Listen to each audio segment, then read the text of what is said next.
Celebrating 4 years of talk like you've never heard it before, this is GabNet, the Great American Broadcast Network. Want all the latest information on GabNet programs? Simple. Log on to gabnet.net. There you can listen to the network stream, catch up on recent GabNet programs you may have missed, and get information about upcoming GabNet events. There's even a convenient one-click call button to make calling live GabNet programs easy, and special links to all GabNet programming on iTunes. It's gabnet.net. It's everything you need to stay in touch with the Great American Broadcast Network. You love GabNet. You love the hosts and the citizen panels. In fact, you wish you could take them wherever you go. On your computer, log on to gabnet.net, where our stream is available around the clock. On your TV, GabNet is available on Roku with the same around-the-clock stream, plus all the latest episodes of GabNet programs, old favorites, videos, and tons of celebrity interviews. When you're mobile, we're on your iPhone or iPad with podcasts accessible via iTunes or Stitcher, and that same around-the-clock stream on TuneIn. If you don't want GabNet wherever you go, well, the hell with you. Go ahead, listen to your old-fashioned talk shows that do things in the same old predictable way. Meanwhile, the rest of us will be having fun listening to talk like you've never heard it before on GabNet. Spotify has 180 million monthly users and access to 35 million songs and podcasts. Now, all those offerings are going to have to move over and make room for GabNet programming.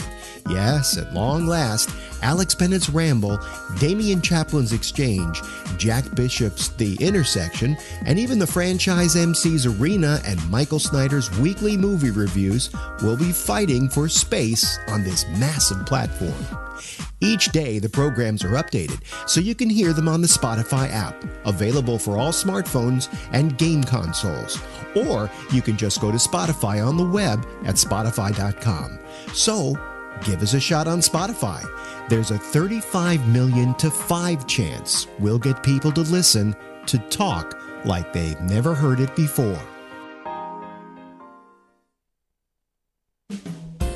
Jack Bishop of GabNet's The Intersection, Tuesdays through Fridays at midnight Eastern Time. It's everything from what's going on with the new royal couple to what's happening with that grumpy old man in the Oval Office. Movies, music, old TV shows, you name it. From thoughtful discussions to out-and-out fights like my grandma would referee between my uncles. So from mild to wild, join me, Jack Bishop, Tuesdays to Fridays at midnight for The Intersection on GabNet Live. It's talk like you never heard it.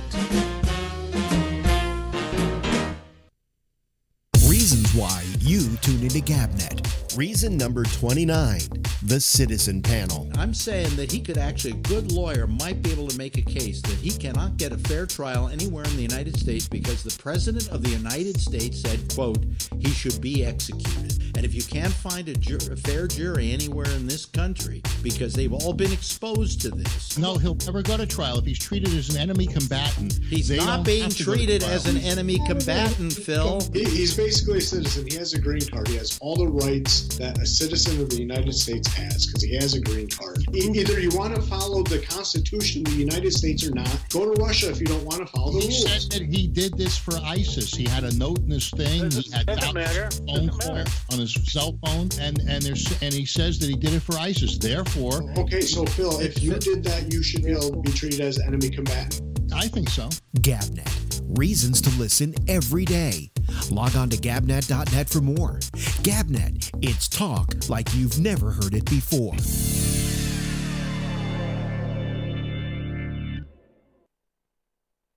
Celebrating 4 years of talk like you've never heard it before.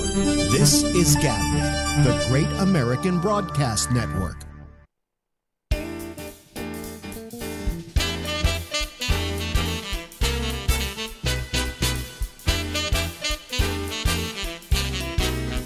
Hey, Hey everybody, I'm Alex Bennett and this is the Ramble. And we go from now until midnight Eastern Time. Okay, here we go. Let me see here. Let's call our old friend here.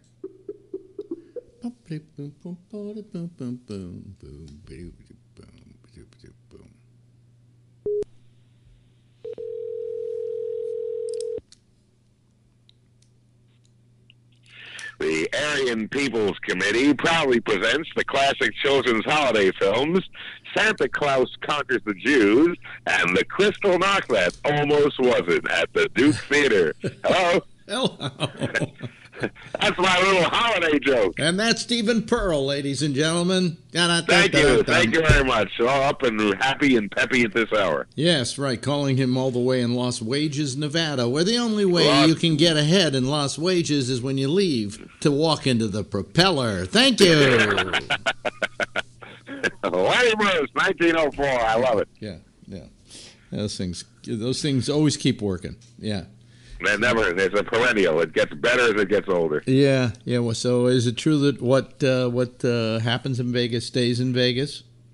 What happens in Vegas stays in Vegas, especially if it's me, because nothing happens. Well, careers stay in Vegas. What happens in Vegas stays in my bedroom. There's nothing going on here. Have you found anything weird and interesting about the people who make Las Vegas their home?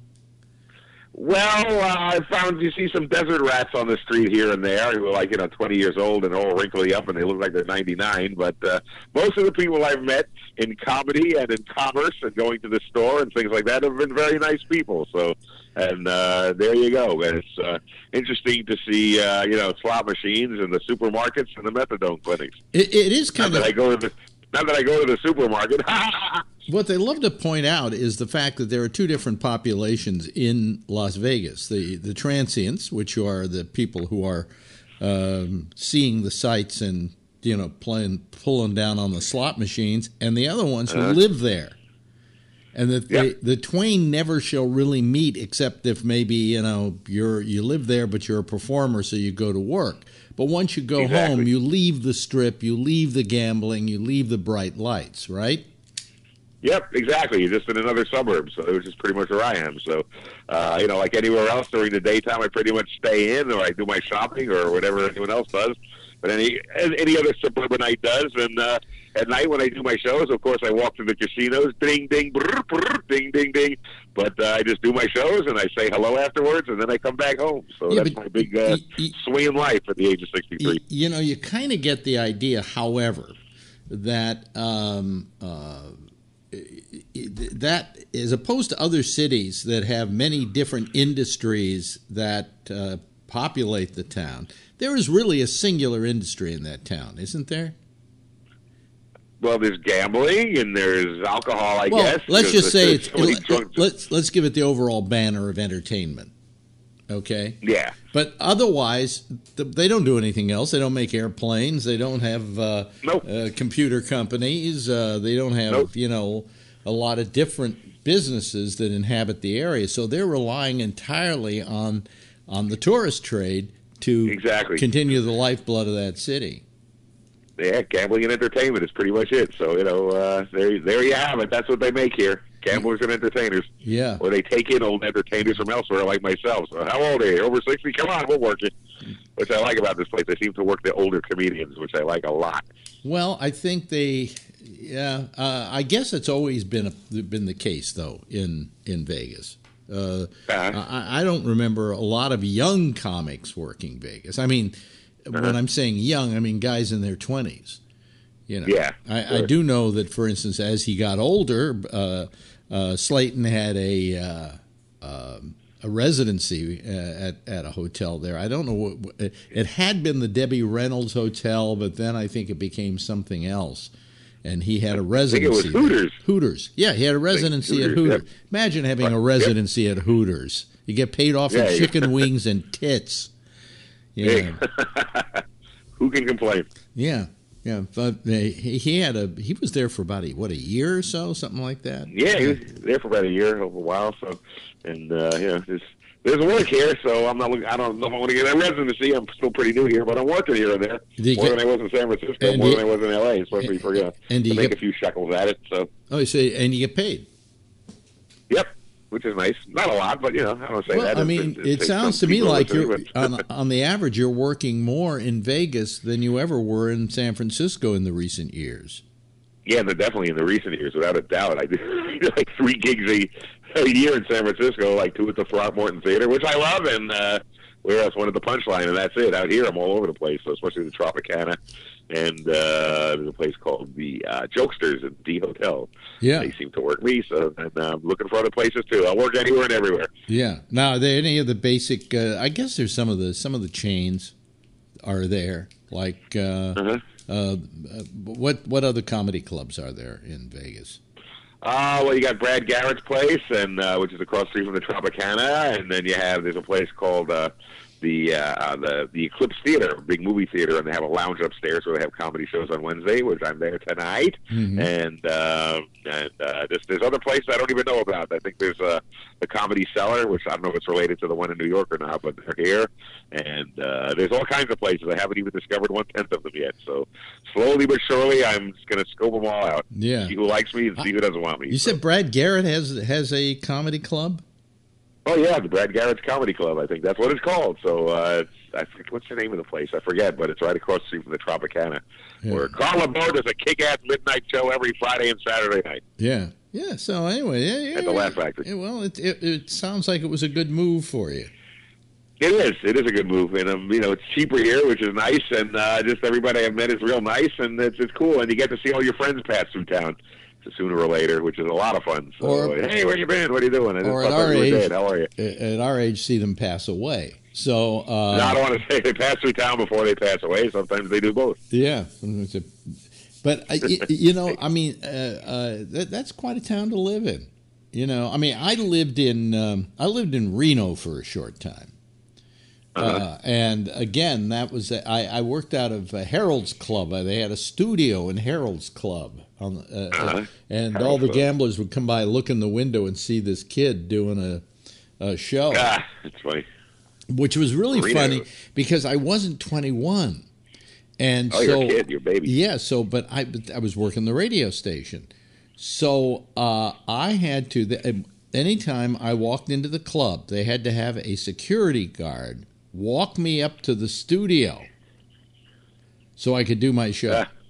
And anytime I had to go to the bathroom, I had to call for a security guard to take me to the bathroom. Oh, my God. And so... Like the comedians that are too young to play the clubs because they serve alcohol. They wait outside, then they call their name, they do their set, then they go back outside again. The one time I went to the bathroom, they called 2 security guards, and one was on either side of me at the latrine. Oh, God. It's like the president, man. Try got bodyguards to take a leak. I have enough trouble going into a little vial for my doctor, but imagine 2 security guards on either side of you, and you're trying to take a leak. Yeah, I can't. It's hard to do it with witnesses. And finally, the station fired me because they said, we really can't. We can't deal with this. We can't deal with you having to always, and I said, well, what are you doing putting your radio fucking station in a, they had offices across the street, but they didn't have the studios there. It was fuckers. KDOT in Reno, Nevada. Gee, how do I remember that? KDOT, 3 listeners. KDOT. KDOT. Yeah. I wonder if they still exist. I doubt it. Most radio stations don't exist anymore. They've changed their name so many times, that that's true. It's ridiculous. Yep. The only ones that no more WMCA. The only ones that they do have WMCA still. Oh, they do? Yep. I thought they went away. Most of the New York stations have kept their names, at least the well-known ones. Like you know what stations keep their names always are the ones that have 3 letters. Because they're old, they're legacy stations, and they go back to the time when radio first started, and they figure there ain't going to be that many radio stations. We don't need 4 call letters, right? Yeah. And then all of a sudden, there was radio was a big hit. So you had, like, anytime you see a WOR, or you see KGO in San Francisco, those stations are all legacy stations. And were around probably before anybody else. Although the first radio station in America did have 4 call letters, KDKA. Oh, did it? Yeah, yeah. Although that may not be the first radio station. They claim it is, but we think the first one was in San Jose, California. And later, if you were to follow its lineage, it's now KCBS in San Francisco. So. Yeah. Well, I remember WOR FM in New York went to WCBS FM in the 70s or the 60s or something, but KGO is still KGO. Yeah, well, WOR radio is still WOR. Still is.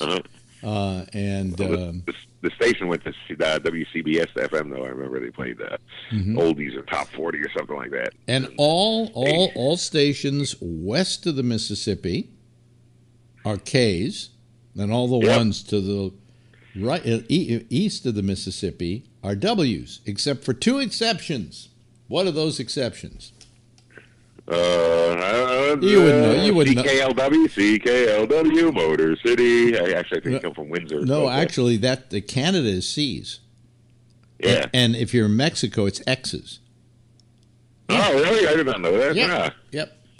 So, no, the exceptions were KDKA in Philadelphia. Was it Philadelphia? KDKA, which they kept its call letters with the K because it was like supposedly the first station in the United States. And then the other one, which is west of the Mississippi, is WACO in Waco, Texas. Oh.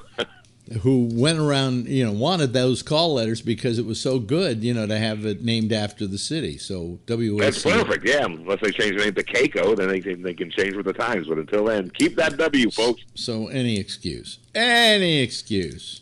So any excuse at all. Keep them damn letters. So what comics do you find funny these days? I don't know who's doing it these days. I don't know who the younger ones are. I really don't watch anybody. I like the old timers, the ones who are still around. Me, Carl LeBeau. I like who else? I like Rich Scheidner. There was a guy, Steve McGrew, who's kick-ass funny, who I just watched last weekend. There's the ones of my generation who are still alive. I love them all. Rich Scheidner, Bruce Brown, Denny Johnson, Felicia Michaels, Carrie Snow. Who else? There's lots of them, but they're usually of my age, if not older. Yeah. But like, I don't know. I've watched like snippets of younger people that also made me laugh. Especially they don't make me, do belly laughs like the ones of my generation, the older ones do, because that was just such out there funny shit. And a lot of it today would be deemed, like improper or something. Or he used the verb. We're afraid of action words. They offend 3 people out there. So I don't know what's going on now. What I've seen doesn't really make me laugh, so I try to ignore it. It's like today's music. I just let it sail over my head, and good luck to whoever it lands on. Here's a question for you. Is Amy Schumer funny? I've only watched a couple of minutes of her in my whole life, and I recognized 2 jokes, and one of them was said by a friend of mine in high school in 1972. So I don't know. I got a friend of mine, Mitchell, told me that joke on the high school lawn in 1972, and then years and years later, I saw a clip of Amy Schumer. It wasn't even like a joke; it was a quip. It was about somebody is built so well, their arm looks like my leg, Yeah. And she said that years and years later, and it was funnier when my friend in high school said it. God, so I don't know much about her. I really don't follow her. I know she's hugely now, but from what I've seen, didn't make me double over in laughter like a lot of my favorites and my friends do. So I don't understand why she's big league. I mean, I watch her and I say, this isn't funny, I've heard that from a lot of people who've seen her. So the industry decided to pick her. They usually don't pick the right person. They made Pauly Shore famous once. So who the hell knows? I don't know. I don't know why certain people get picked and the really funny people are left out of the loop. Well, who was that comedian? Who was that the way it is. Who was that comedian a few years ago? I'm trying to remember his name. I was watching a documentary he was in the other day that he made his whole career off the internet. Dane Cook. Dane Cook. Yeah, he came and went. So I watched him. He wasn't funny. He doesn't do anything resembling a joke, right? I've watched him, and I go, I don't get it. I don't get this at all. Well, he created his whole fame using the internet, And all of a sudden, he then gets TV specials, and movie companies are putting him in movies. And, of course, the TV specials failed, and the movies didn't make money. And they suddenly said, why were we so in love with this guy? And it was because they bought the hype. Yep, they bought the hype. He just put himself out there. And, God bless him for going for and achieving the American dream for a while. But I heard he even sold out Madison Square Garden. I saw the Rolling Stones there. So who the fuck knows? I don't know. People are very stupid in large groups. I know that much. So, I don't know. I don't know what's going on. I just try to ignore it. My mind is just trash today. But I'm trying to remember the comic who was. He's in movies a lot, and he wore the leather jacket, and it's hey, you remember him? Oh, Dice Clay, Andrew Dice Clay.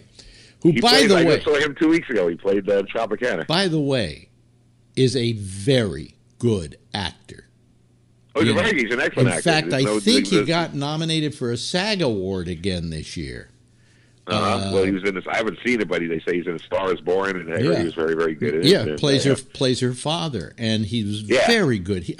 Years ago, I watched Andrew Dice Clay when he was an actor. Before and he was on some show that was a spin-off from Miami Vice by the same producer. And it was a crime story or something like that. And he was in that in the 80s. Yeah, was it called Crime Story? Am I right? Maybe? Yeah, I think so. I think so. And I said, this guy is great. What a good actor. And then I saw him in a picture he did, The Opposite of Sex, I think. No, was that it? No, maybe it was The Opposite of Sex. What was it? I can't remember now. But anyway, just great in this movie. Just wonderful, because he could play really lovable blokes, lovable lunks. And then all of a sudden he does this stupid act, which is, basically him going on stage and acting the part of a stand-up comic. And he was just, I thought, horrible. I mean, the comedy was so stupid and just klutzy and had no finesse and had nothing. And I just went, why did you ruin a promising acting career for this? He did really well with the comedy for a while, and now I think there's a resurgence or something. He's working. So, well, he did this TV show for Showtime where he plays Andrew Dice Clay, who's a failed comic, who time has passed him by. And he was terrific in that show. It was on Showtime. They canceled it, however. But it was, I thought, a terrific show, and he was terrific in it. Anytime he's asked to act, everybody goes, "Isn't he terrific? Oh, let's give him, let's nominate him for something." This is a terrific job. So why does this guy constantly still go out and play the fucking clubs when I guess when on the days he's not acting, he wants to do something, so gets on the stage. And if he had pursued the acting career, I think he would have been bigger in acting than he ever was in that brief comedy career that he had. Yeah, very good actor. But he really is he's terrific, and he is terrific in A Star Is Born. And I was looking at the nominations today for the SAG Awards, and he was nominated for Best Supporting Actor for A Star Is Born. Oh, good. Yeah, so that doesn't. He's a nice guy. I like him as a person, and his kids are very cool. And he kind of raised them single-handedly. So, he did something right. He played this character on stage, which you would think would be just the most disgusting human being on the planet. And anybody I know that has ever known him says exactly what you say, that he's just a sweet, decent guy. Yeah. Do you ever bump into him in Vegas or? Yeah, I saw him a couple of weeks ago. He's playing here again. They have me here every few weeks to play the Tropicana, the Laugh Factory there. And called, and on the weekends I go because I like to. She calls midnight show right after Dice's late show at 10:30. So I usually see him there. We talk a little bit. I don't know him well, and we're not going to be best friends or anything. But I like the guy. We just exchange pleasantries, and he goes his way and I go my way. So you suddenly made me realize that the only old Jews, who stay up past 9 o'clock at night are comics. It's hard for me now because I would, for a while, especially in San Francisco, when I wasn't working that much, I was going to bed at 8 and 9 o'clock and up and ready to go at 4:30 in the morning. You know, ready for my morning cup of coffee and bowl of goodness. My question is, now I do that, and I'm starting to change my hours, so it's not that easy at this age. I couldn't imagine getting up at 4:30 in the morning because, quite frankly, I don't have much to do in my life, and to get up at 4:30 only exemplifies that. You know? I like it. I like getting up when it's still dark out, and I just put on the news or the local news or something, and I just have my morning cup of coffee, which is fun, and just ready to chill. I remember the days. I remember the days when we were lucky if we were in bed by 5 o'clock in the morning. Oh yeah, that was real lucky. If we were in bed by Wednesday, we started partying on Monday. Yeah, those were the old days. I used to remember here in New York City. I used to work overnight. Okay, at WPLJ. That's right. I used to listen to you. And so I would get my paycheck. Now, in order to deposit your paycheck in those days, there were no ATMs. Thank God for the ATM, right there. But there were no ATMs. You had to wait till the bank opened to deposit your check. So once every 2 weeks, I would get off at 6 o'clock in the morning, and I would have to stay, I think, up until 9:30 when the bank opened. Or I could go to sleep, set the alarm, and get up before the bank closed at 3:30. You remember those days? And Sure. Remember when you used to go and you used to endorse your check using that pen that was attached to a chain to the desk? And it was such a cheap fucking pen, they could have just put a lot of pens in there and said, take one. Yeah, I know. The pen is chained because it's an official building. The pen was chained, and then sometimes the pen had run out of ink. They usually ran out of ink. And nobody, you had to bring your own Bic if you were smart. And nobody chained could, around your neck so nobody could figure out where the pens were, and if they did, they couldn't figure out how to get them off of the chain to put the new one on. That's right. Ladies and gentlemen, banking in the good old days. I mean, back when you could smoke in the bank. I remember smoking cigarettes in the bank while waiting in line. It pays to save at the Bowery, so start your savings account right away. Yeah, it's the good old days. Here's how life has changed. I wouldn't have had to wait until 9:30 in the morning. I'd say because I could go to the ATM, but you don't even have to go to the ATM anymore. You take your iPhone, you take a picture of the check, and you deposit it from your home.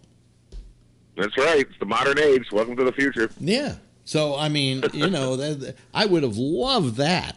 But no, I had to wait till 9:30 every morning, twice a month, to deposit my fucking check. And then when you got to the bank, there was a line. Okay, and half the line was smoking cigarettes. They were smoking cigarettes. Yeah, you got to smoke cigarettes. Hey, give me another L&M. Yeah, 3 people ahead of me. Give me a couple of L&M's. Give me a Pall Mall, will you? Yeah, I keep coming up with stuff that you just don't. You don't say anymore, and things you don't do anymore because times have changed. I had one the other day, and I can't remember it now, but it was, it's just kind of things you would say. Like, do people bum cigarettes anymore? Because I don't know anyone who smokes cigarettes anymore. My God. Well, to begin with, you got to find... Can I bum a vape? Can I have a hit of your vape? You got to find somebody who smokes, but secondly...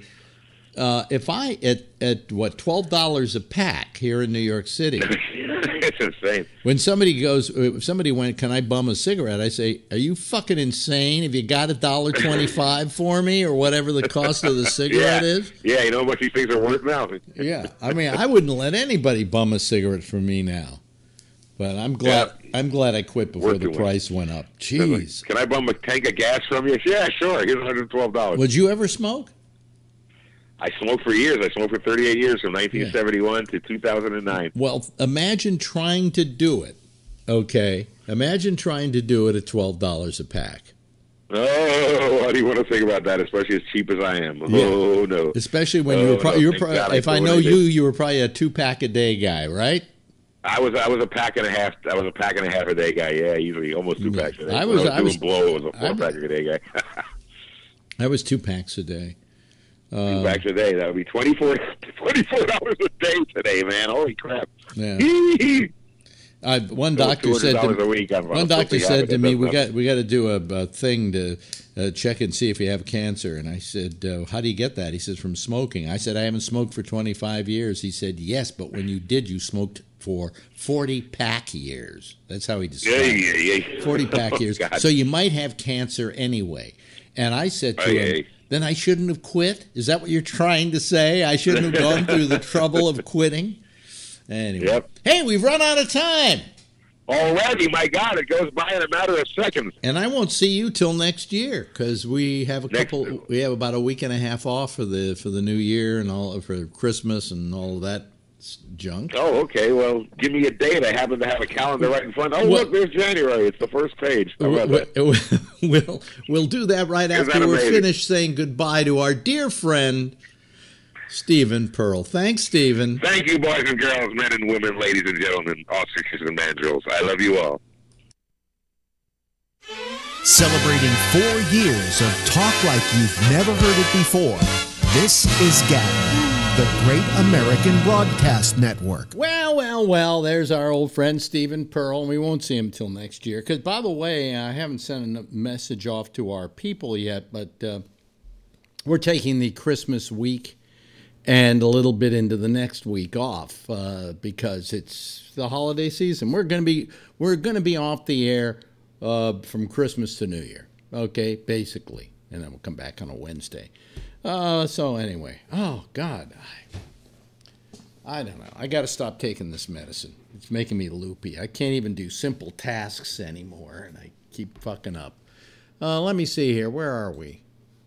I just don't understand why they give you drugs that affect you abruptly. They should make you better all the way around, but then it doesn't. So what the hell, Anyway, I just opened up the lines here. You people can talk tonight. I think I'm completely a wreck tonight, but we'll see. We'll see what I do. I need a clear head, and that's something that I don't have these days with this little drug that the doctor prescribes to me because he says, oh, it'll just make the numbness go away, and it's what it is. It's a pill they use to prevent epilepsy. Yeah. Well, at least I'm not going to have an epileptic fit on the air, but I'm going to be totally uncoordinated. No, I forgot to turn on the audio network tonight for about the first, 2 minutes, but there are nothing but spots we were running. But usually it goes on every night, but we get the video is fine. In fact, the video is terrific. Look at us. If it wasn't terrific, could I do that? No, I couldn't do that. All right. Anyway, so here comes Jeff Stein, first off the bat to call us, saw that we were available, and what do you know, he decided to give us a call. Hello there, Jeffrey. Good morning. How are you doing? Good morning. Good afternoon. Good afternoon. Good evening. Good evening. What time are we in? You'll get it straight eventually. Yeah. Hey, you're moving all over. You're in different directions. What do you mean? I'm looking at you from a different position of your house. You moved the camera? No. Did you move your camera? No. Not at all. Not at all. I didn't move the camera. I'm the same as I've always been. Wait a minute. Let me look. Hello to Rob. Oh, and hello to Phil Myers. Is my picture normal to you, Rob? Yep. Looks good to me. Yeah. Same as always.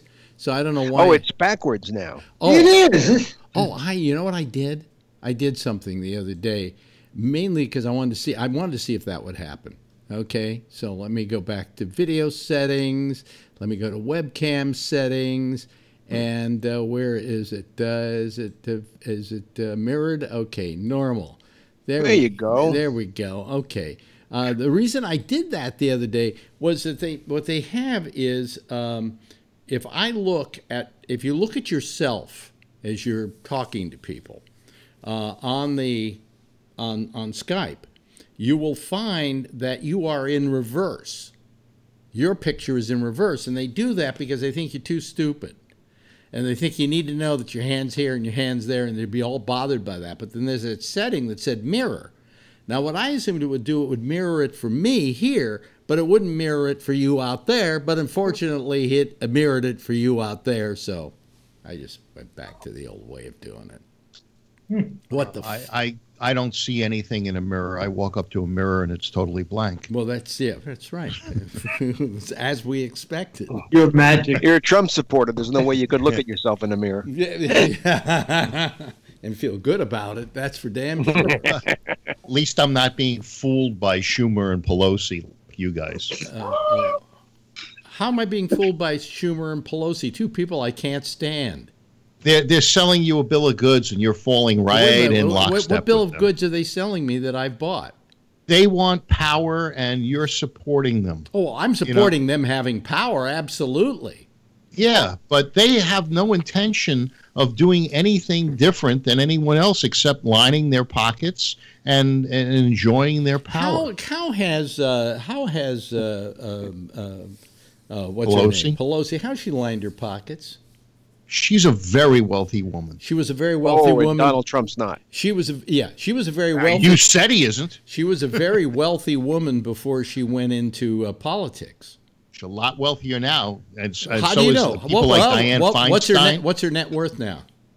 I don't know. Then if you don't know, how can you? She is the richest person in the House. Really? I believe so. You're going to tell me that there aren't richer people in the House, people who went into public service because they had enough money and they just wanted to do public service? What I heard was that she was the wealthiest person in the House. Now, you got people like Darrell Issa. Now, wait a minute. So you're wrong about that, Phil. No, how am I wrong? You're the richest people in Congress. Republican Darrell Issa, number one. Number two, Issa. Greg Gianforte. Number three, Jared Polis. Those are the first. Where is Feinstein? Well, I mean, not Feinstein. Pelosi. She's a senator. In the House, I was talking about Pelosi. Now, Issa, he's a congressman? Yeah. Yeah. You're right, Phil. Repeat after me. I know it's going to be hard for you to say. I was wrong. Okay, I'll look it up and see how wrong I was. Net worth. The top five. Number four. Oh, wait a minute. This is what's this here? Of the 53 lawmakers, which members of Congress have most? Oh, okay, that's student debt. Pelosi's worth $120 million. Okay. And she doesn't make the top. They only list the top three here, and I read them to you. Yeah. In this particular, it's a Forbes article. So she's got $120 million. How much did she have before she went into Congress? I'll find that out too. Okay. Boy.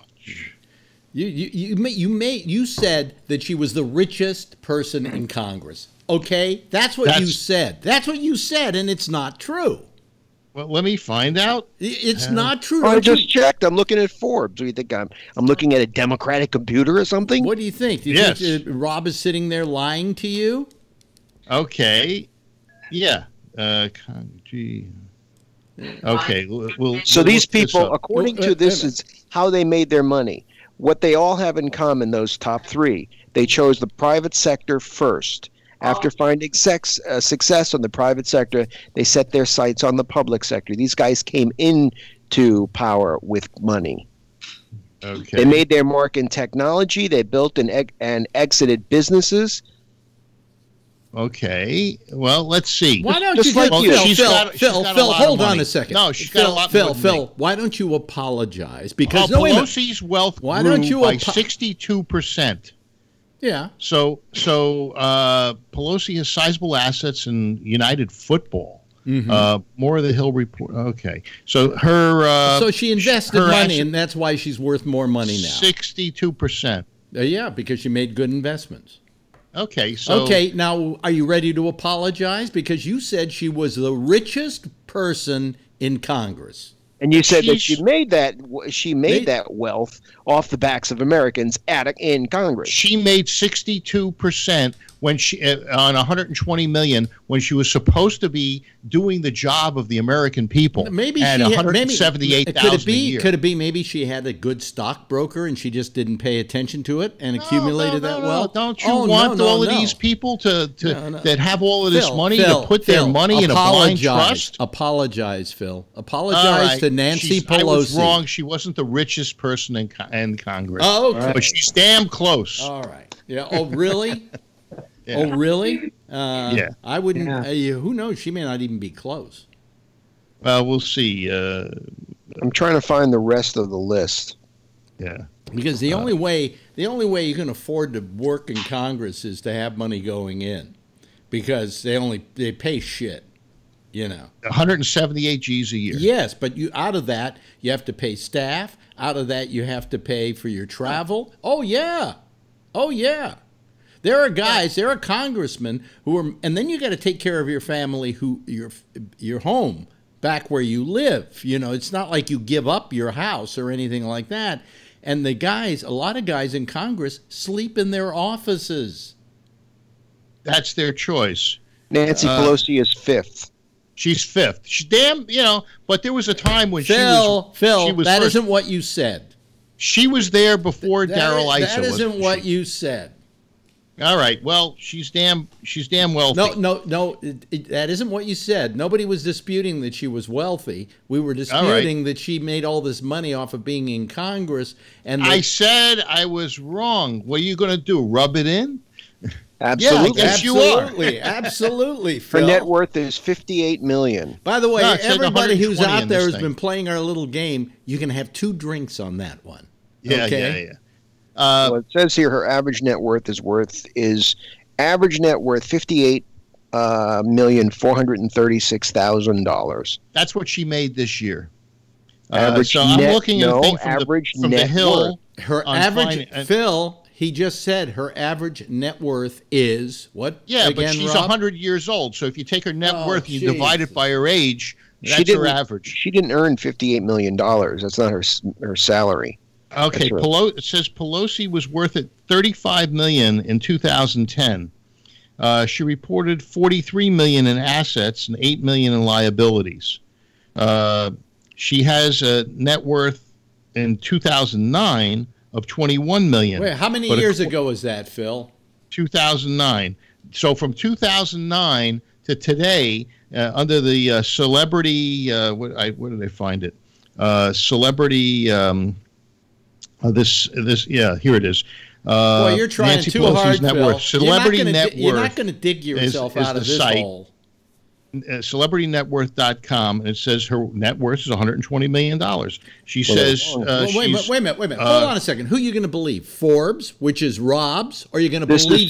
This is CBS News. The other one was Forbes, only the top Are you going to three. believe but you never believe Forbes when I quote them. Are you going to believe some site called Celebrity Net Worth? Right here. It's on the web, so it must be true. Yeah, right. Oh, absolutely. There you go. Yeah. Sorry, I didn't realize that. Yeah. I'm glad you're sorry. Hold on a second. We'll go to the empirical truth here. Hold on one moment. All right. Echo, how much is Nancy Pelosi worth? Nancy Pelosi is worth an estimated $120 million. Okay. Well. I want an apology. You were wrong. I'm not taking Echo's. No, Alex is the only one. Then I've got another thing here that says her estimated personal worth is between 43 and 202 million. She was elected. What's the point you're trying to make here? You said she was the richest woman. I am defending my statement. So if here it's 120 million, what's Darrell Issa worth? Oh, maybe okay. Darrell Issa is worth $303 million. How much is Darrell Issa worth? $303 million. Sorry, I'm not sure about that. Oh wow. Wait, let me try it again. Echo, how much is Darrell Issa worth? I don't know that. No, he doesn't know. She doesn't know that. All right. Well, maybe he's worth less than Nancy Pelosi, and I was right. Because you can't prove your point with your Echo. Echo, how much is Alex Bennett worth? So in 2016, Yeah. In 2016, wait a minute. here are the numbers. This is according to Wikipedia. Yeah. She has, I'll tell you this, Nancy Yeah. Pelosi has definitely gained a lot of wealth since 2016. Really? Yes. She was number 30 at $16 million in 2016. While Darrell Issa, who's worth $303 million today, was worth $283. So she's gone from. So this corresponds more to what I was reading, in that Darrell Issa is now worth 303 here 2 years ago, or what? 2016 is now what? 4 years ago, almost 3 years ago.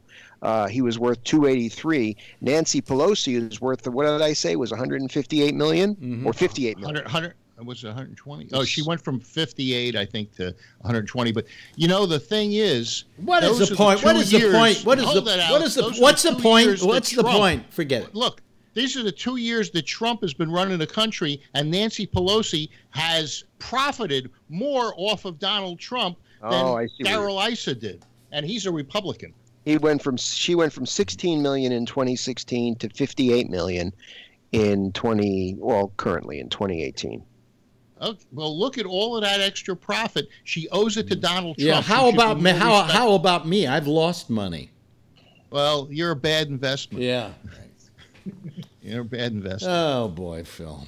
You know, you don't gamble, but why would you gamble in the stock market? Oh, boy, Phil. Why wouldn't you buy assets like gold? Oh, boy. Oh, boy. Don't you read? You know, there's a site that advertises. Chepetahuk von mir. Yeah, I'll bust your chops. All right. So what else is? Oh, did you see during yesterday when the CEO of Google was giving his testimony? Did you see the guy sitting behind him with the bowler hat and the phony white mustache and the monocle, imitating the Bing guy? That seems like he was imitating the Monopoly guy. Yeah. Oh, you think so? Oh, it was Monopoly guy? That wasn't. But isn't that the same thing that they use for Bing? Bless you. No. Mm-mm. Okay, so it was the Monopoly guy. Yeah. Did you notice that he wasn't there towards the end of the? I didn't watch it, and I don't notice those things.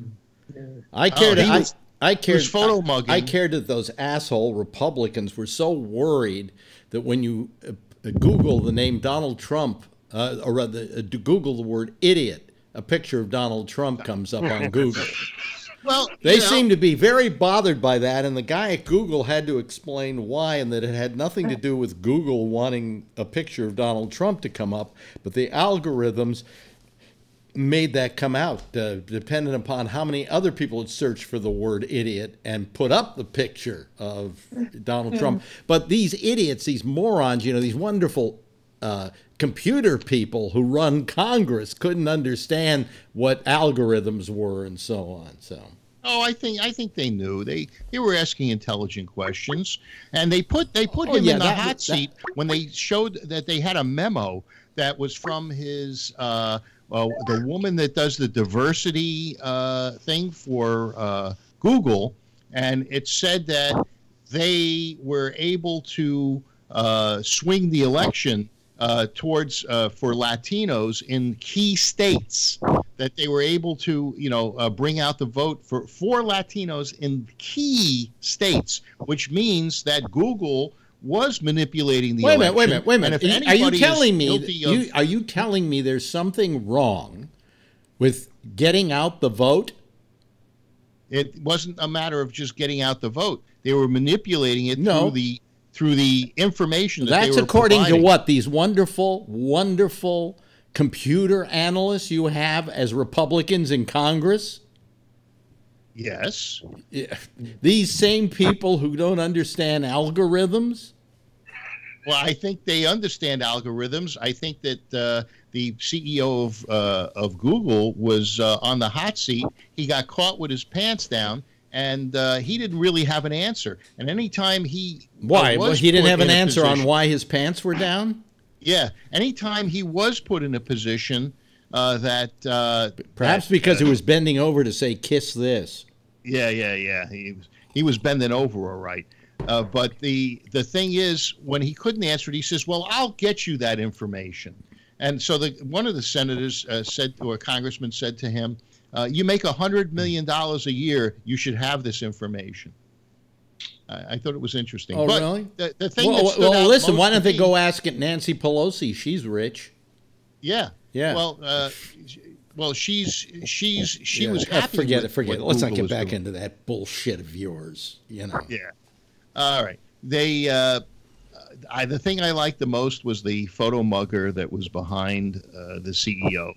I'm sorry you didn't see it. I tried to give you a heads up on it. I'm trying to stay as far away from TV news as possible these days.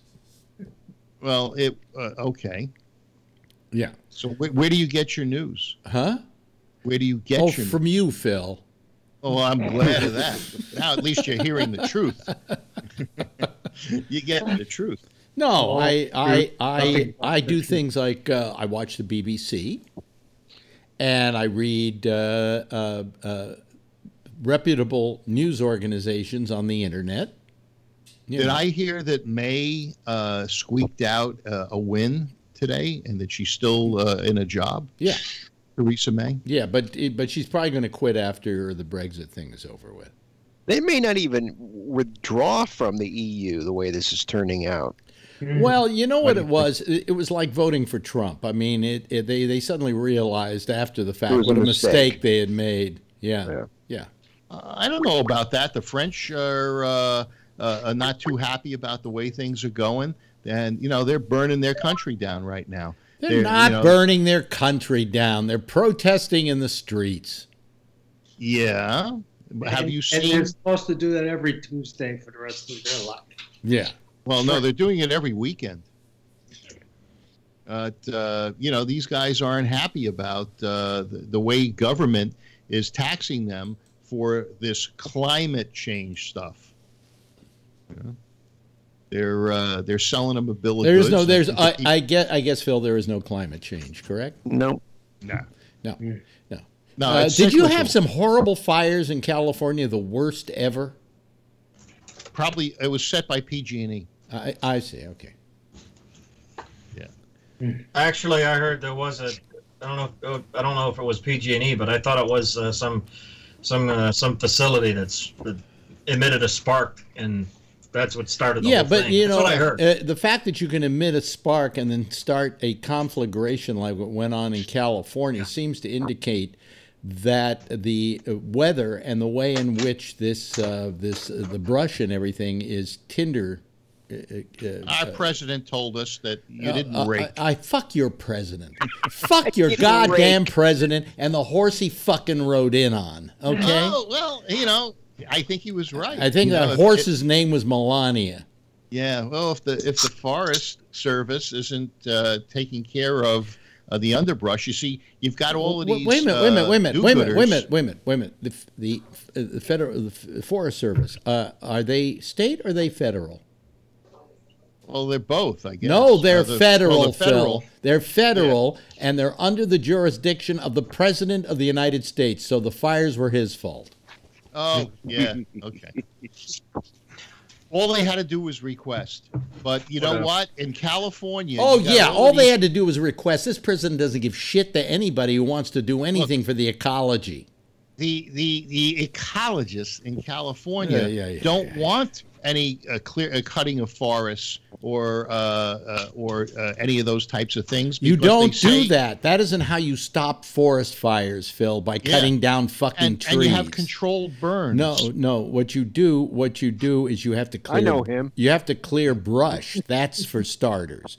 Trees, so you don't. Should have raked. You're telling me they should have raked. So.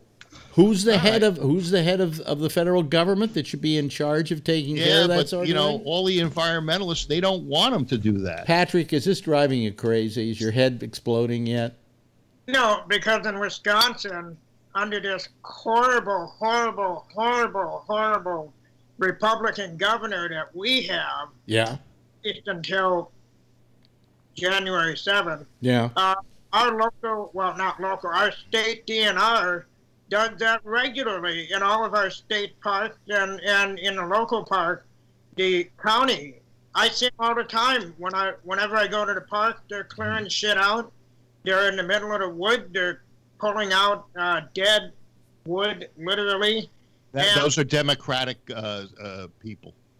Deadwood. No, he didn't under a Republican governor, and it was the same under the Democrat. I mean, our state has always done this, so I fail to see where this argument is, other than I think it's neglect both on the state part and possibly the federal government, because Wisconsin, just like Minnesota and Michigan and the northern part of Illinois, it's all fucking woods.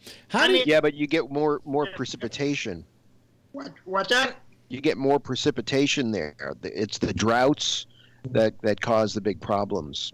Oh yeah, well, you're right there, but they still have to be clearing the shit out, because we've got campers that are camping constantly all over the North. But here's the argument, Patrick and Phil and everybody. According to people who know and are in the know, this last year was the worst year that we've had in history for what we would call weather disasters. In 1992, we had fires in the Oakland Hills. 1,000 homes burned. We're not talking about that, Phil. Well, it's the same thing. No, it's not the same thing. And that was caused by some Phil, a fire that wasn't fully put I was out. there for that fire. I know I know how much it devastated. Not close to what the last fire in California did. Not even close. Oh, you mean the Malibu? I'm talking about Paradise. The whole town is gone, Phil. Yeah. And I know what happened in the Oakland Hills, and it was nothing like that. It was bad, but it was nothing like that. Yes, Patrick. Two things. Yes. I saw a headline in our local newspaper, which is actually just the Milwaukee version of USA Today now. There's no, local shit. But anyway, Right. The headline was, our climate's going to be like prehistoric times by 2035. And I was at the doctor's office yesterday, and I actually laughed out loud when I read that, because I've never read such an asinine headline. And then I want to know, the people that know, and then you say, and other people have said, the worst in history. How far back is recorded history on so-called climate change? Well, I would have to agree with you on that question. Yes. How do we know? As long as they've been keeping records, for however long they've been keeping. Yeah, but records. this headline said it's going to go back to prehistoric times, and we don't have records of what the weather was like in prehistoric times. No. A lot of oxygen. We know that. We know that much. That's how the creatures are able to be so big. The insects, the dinosaurs, all that shit. A lot of oxygen. Really? Like 60% oxygen, I heard. Really? Yeah, we could all walk around high. Now we have, I think, like 20% oxygen. I don't know. I don't know what the mix is. It's enough to keep breathing, though. So. I heard also that if we ever traveled back in time to 65 million years ago and before, we probably as a species couldn't survive, breathing in that air, because it would be so alien to us and so and so caustic to us on account of how different it is. Well, not the least of which being the oxygen content. Humans and animals and everything adapt to their surroundings. That's Darwin's theory, which I'm sure Phil doesn't believe in, because I don't think Trump believes in Darwinism, although he's a perfect example of it. No, I believe you came from the monkey. Remember 2001 in the beginning, they're banging on the thing. Hi, Tony. How are you? I'm all right. Or History of the World Part 1, where they're all masturbating in the beginning. I don't know if anybody's seen that in the movie. It's hilarious. What was that? Which movie was that? History of the World Part 1, Mel Brooks. Oh, yeah. The intro sequence where all the monkeys are erect and they're masturbating. Yeah. Hey, listen, hilarious. I'd say that's one thing that we have in common with our ancestors. We all jerked off. Okay, so well, they had a hell of a lot more free time. So yeah. We weren't worried. We weren't so preoccupied with cleanliness either. Yeah. But you mean there was no Purell back then? Maybe Axe. Now today, of course. I'm not. I don't. And they I had no shouldn't even colonoscopies. Everybody that was I it. shouldn't even bring this up. Why am I even going to bring this up? Because this is just going to be another just stupidity fest on Phil's part. Because of the ratings and because of the entertainment factor. That's Yeah, why. the entertainment factor. This is the let's go out and commit suicide factor when he starts going at it. Cohn pleaded, got his 3 years in jail today. Yeah. For things unrelated to the Trump campaign. Wrong. So you're wrong, Phil. Wrong, Phil. No, You're right. You're right. You're right. You're you right. know that the parent company of the Enquirer released a legal document today. Yeah. Did you hear about that? Oh, well, So- tell him, Phil. Tell him, Rob, and let's see what listen Phil to has this, to say. and I actually took a picture of the screenshot that I saw on TV so I could read it to you. All right. AMI admitted. AMI that it is the made a company. 100 AMI, the parent Yeah. company of the National Enquirer, admitted that they made a $150,000 payment in concert with the candidate's presidential campaign, and in order to ensure that the woman did not publicize damaging allegations about the candidate before the 2016 election. AMI further admitted that its principal purpose in making the payment was to suppress the woman's story so as to prevent it from influencing the election. That is corroboration between what Michael Cohen said. Michael Cohen said today, recently the president tweeted a statement calling me weak, and it was correct, but it was for a much different reason than he was implying. It was because time and time again, I felt it was my duty to cover up his dirty deeds. Oh, man, let's hang Trump. It's time to get the torches and the pitchforks. I think that's the first. Wait a minute, Phil. I think that's the first good point.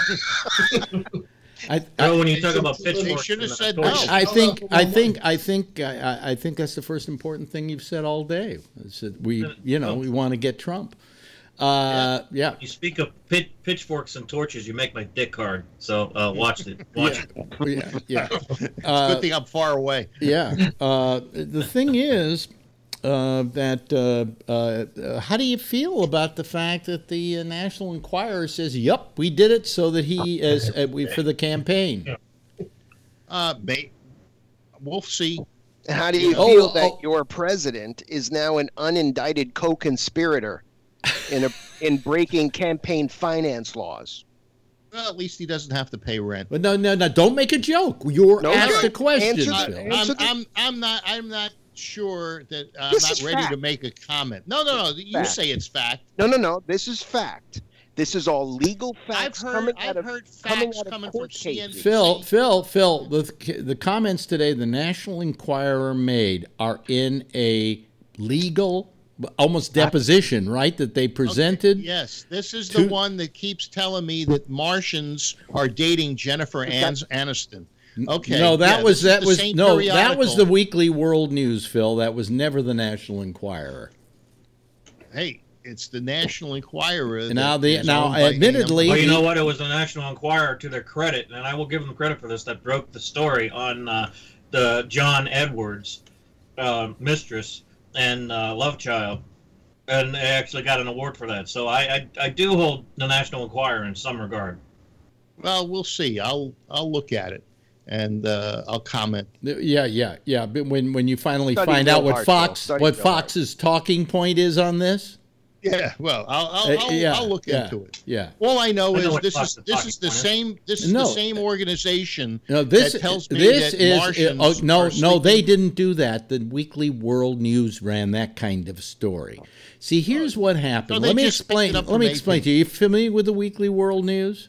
No. They're the ones that do all those stories about Martians, and I had a Martian love child. National Enquirer. My mother used to read it it every was time published. at It the was checkout. published by the same company. Now I'll tell you how it happened, because I heard this from a friend of mine who worked for the National Enquirer.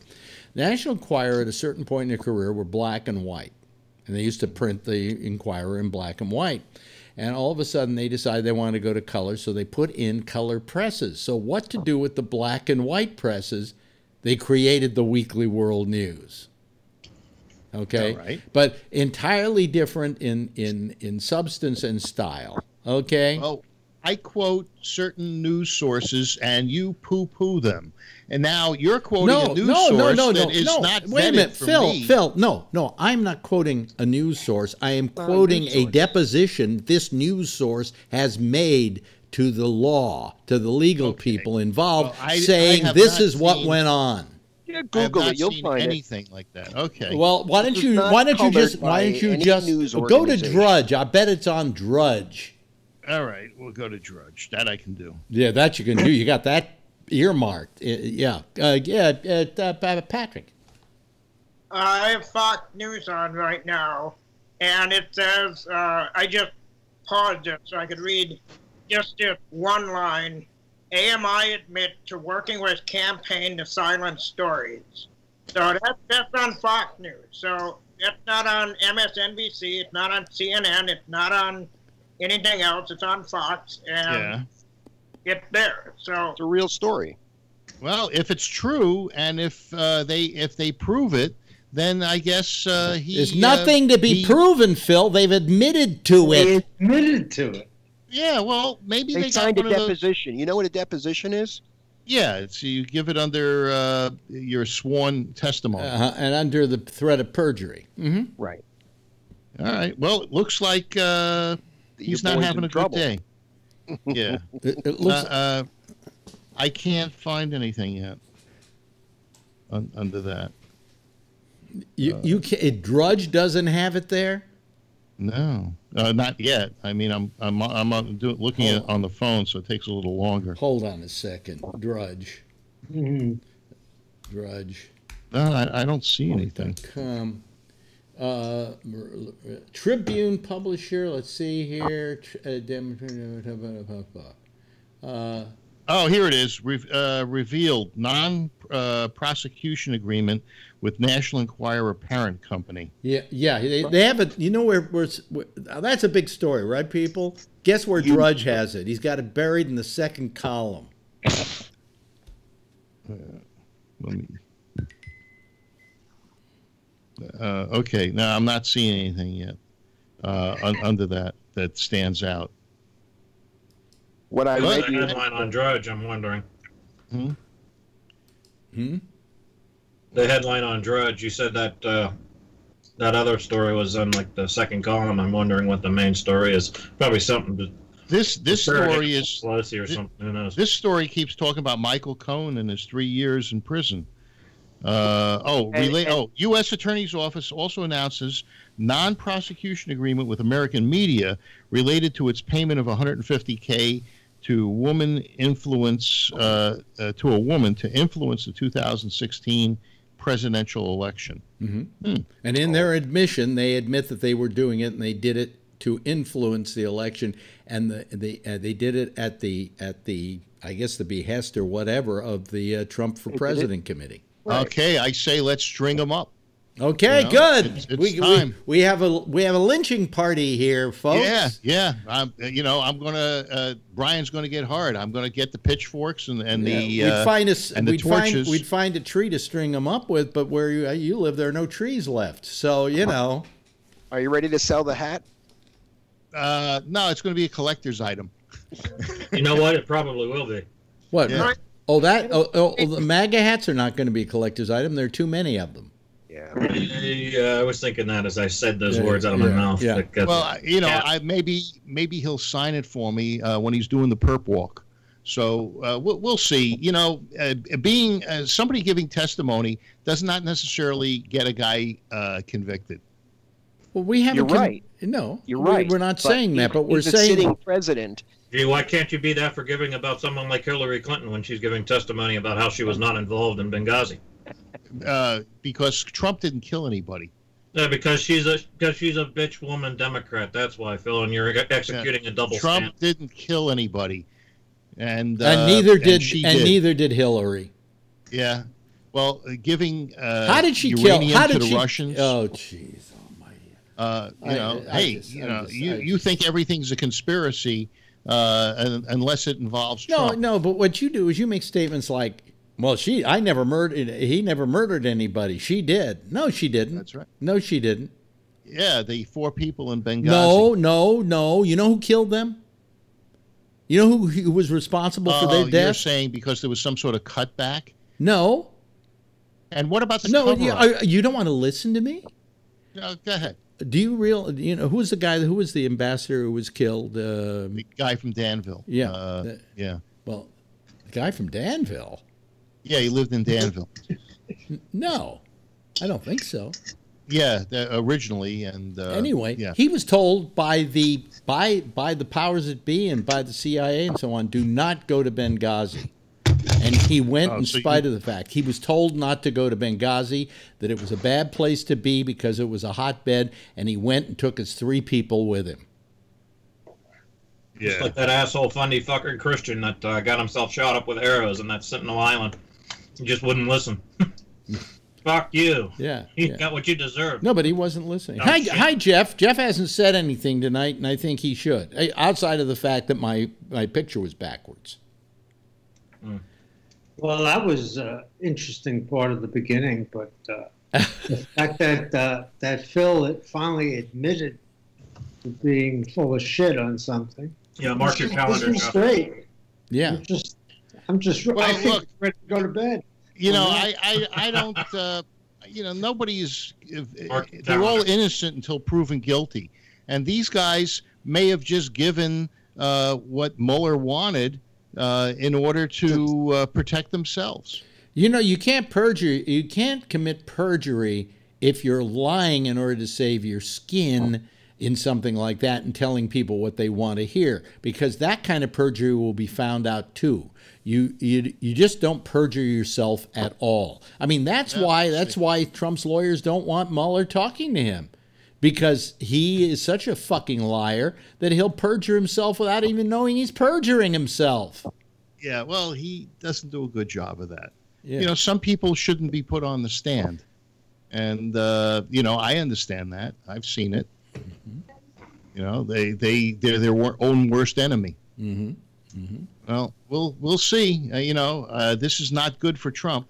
Has he made a statement? Has he tweeted? No, as a matter of fact, when he was asked today, as he was going by a bunch of the press about any of this, he just ignored the questions, just ignored them. Yes, Patrick.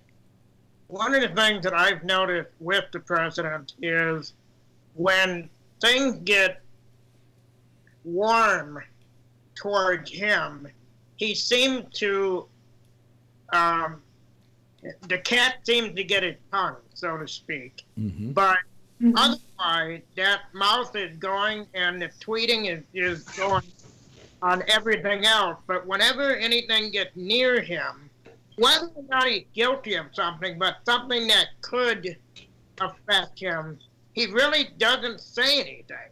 And it's been like that for 2 years now.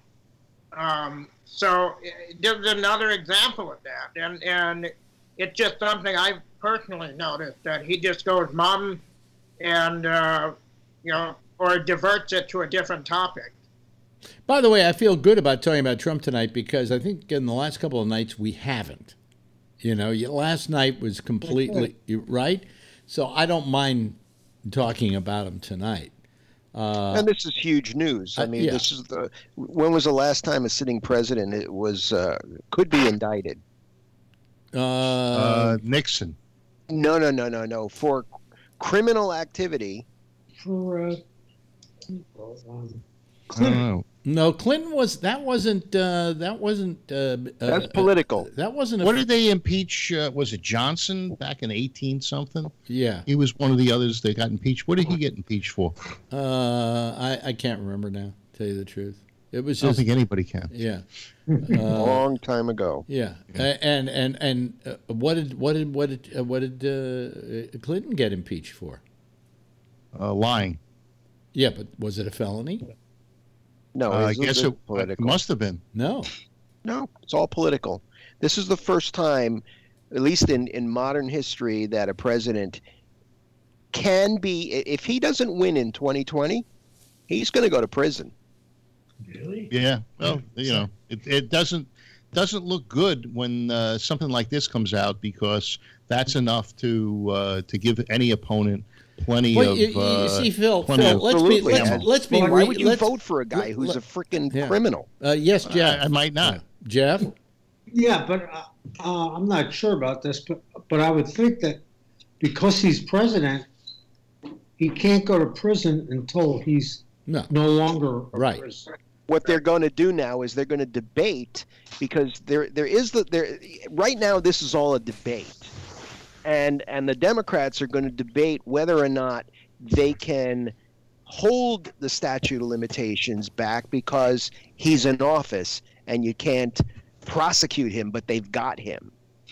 Well, I mean, the point being that they're going to want to, whenever he gets out of office, whether it's in 2020 or 2024, God forbid. Imagine he wins. If he wins, it's just, imagine that. It would be crazy. Well, let me say this. They want to be able to prosecute him when he gets out. Let me say this. If let's say he gets impeached, and let's say the offense is so immutable that even the Republicans in the Senate vote to throw him out of office. And I think. Well, wait a minute. Let me finish. That can happen. Will you let me finish? Yeah. Then he's out of office. Then they can slap him in irons. That's right. Mm-hmm. Yeah. You know, if this is proven and true, I think they might have him dead to rights. Hey, oh wow!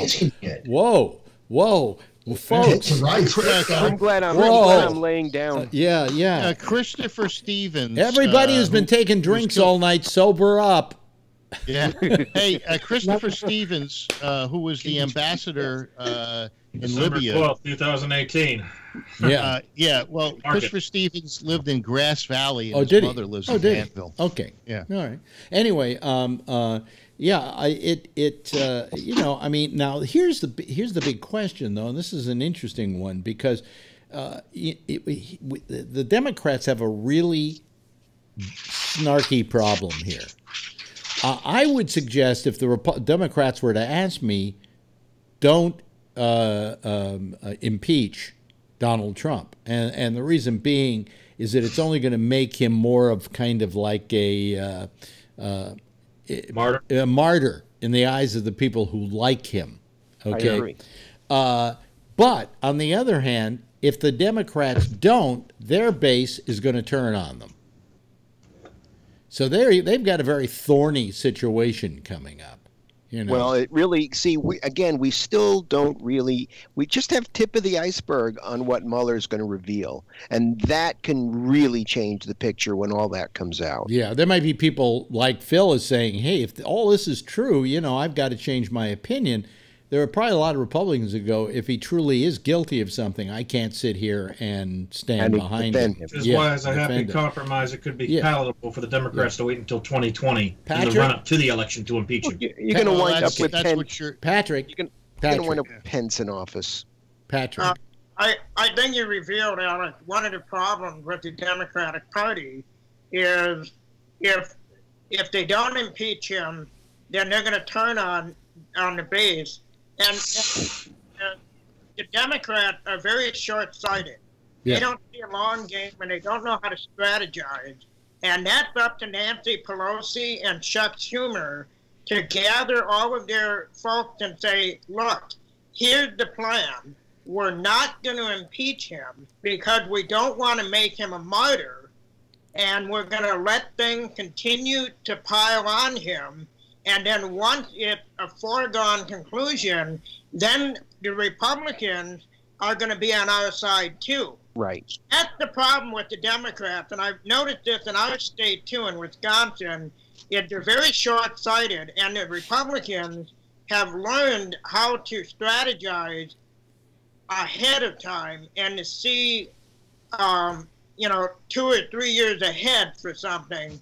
So this, yeah, up their side. Yeah. Get the base to turn against them. Because I think it's a good strategy not to impeach him, let the shit pile on, and then you're going to have Republicans admit that, you know what, the criminal we're not voting for.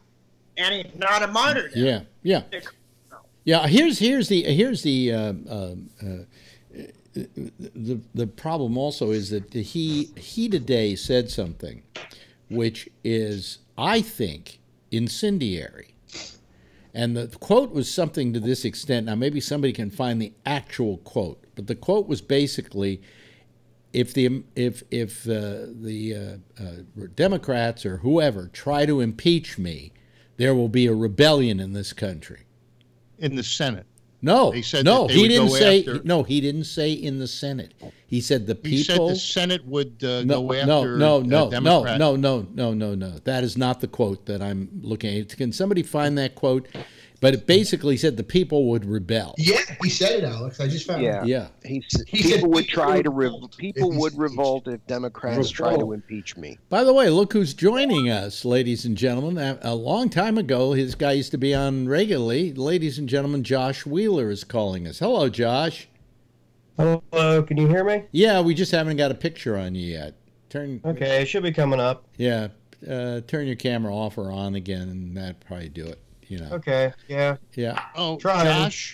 Josh, what did you think about Kavanaugh basically not taking or hearing the Planned Parenthood case and sending it back down to the lower court? So basically, Kavanaugh sided with the liberal side of the Supreme Court. And all of you guys were so worried that Kavanaugh was going to be unfair and in Trump's pocket. Yeah, all I saw yesterday was the headline, so I don't know. Was he the one who made the decision? I don't know if it came from his circuit. There was no decision because they agreed not to hear it. But I think they usually vote whether or not to take cases, I think, as a group, if I remember correct. So I don't know if he was the deciding vote or the only one, or no. He sided with the non-conservative side of the court. Yeah, Josh is kind of our Supreme Court expert. Maybe he'll be another Kennedy. Huh? Maybe Kavanaugh will be another Kennedy. Well, there are some stories that Kavanaugh was not as much of a conservative as most people would like to believe. Although he did work with that, what's his name? Who Bush? No, the guy, the special prosecutor helped indict, impeach. Kenneth Starr. Kenneth Starr. Kenneth Starr, who, by the way, lost his job recently. He was thrown out of the university he was at. But he... what you asked earlier, if it was a felony, what Clinton did. Getting his dick sucked in the Oval Office obviously wasn't a felony, but I thought lying under oath was a felony. As a Jew, we call it a mitzvah. But I thought lying under oath was a felony. I'm not sure. To Congress, maybe, yeah. Well, in any event, I always worry that in the future when they're teaching the history of the United States and we get to Clinton and they say, well, only 2 of our presidents were ever impeached. One for this, I can't remember what. Do you remember what Johnson was impeached for? Josh? Andrew Johnson. Yeah, he violated what was called the Tenure in Office Act, which there was some argument between him and the Congress over whether or not he could fire members of his cabinet. He thought he could, and they thought he couldn't. And, as the short of it, they passed a law that basically said people had to serve so long before he could fire him or something along those lines. And then he basically fired someone and, dared him to impeach him, and they basically, and they did. So, yeah.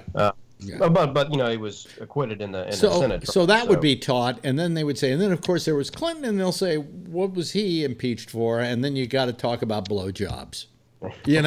I mean, great American history, folks. I thought it was lying under oath. For a blowjob.